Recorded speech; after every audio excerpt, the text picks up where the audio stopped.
everybody, it's Anne with Art on the Creek, and if you remember the last time I did a studio tour for you, you'll know that this desk is clean. I am so excited.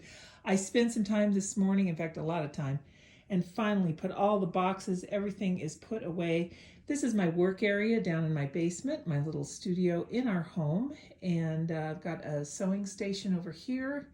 Let me just show you what I've got going on because everything is finished. This is full of art supplies. That's a closet from IKEA. This is my bag of various plein air kits. And I've got some large watercolor paper back there in the cardboard. This is back from when I was teaching quilting. Paper cutter and just some display items that you guys will see behind me when I do my intros. And you remember the shelves here. They're all organized, all set up, good to go.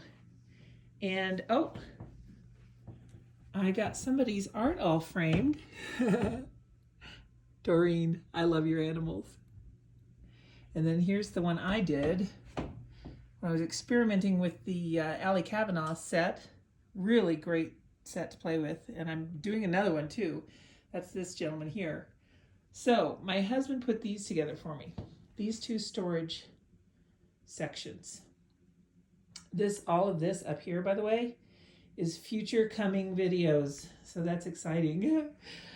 Here's where I work, and you can kind of see what I'm working on right now. A little bit of early A.A. Milne style drawings of Winnie the Pooh.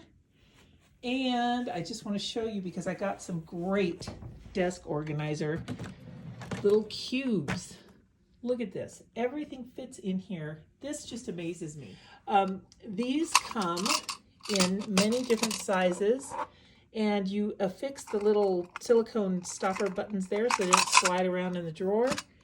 And this is like a 1, and then where my glasses are, that's like a 2. Here's a 3, and then they have this big tray size that's as long as these and as wide as one of those, as 2 of these. So I have all of these things organized. It's all ready to go, ready to use. Look, I've even got space to put more things. And I had a couple extra to start organizing over here with my fountain pens. So it's coming along, guys. And hopefully we'll see you the next time you tune in to Art on the Creek.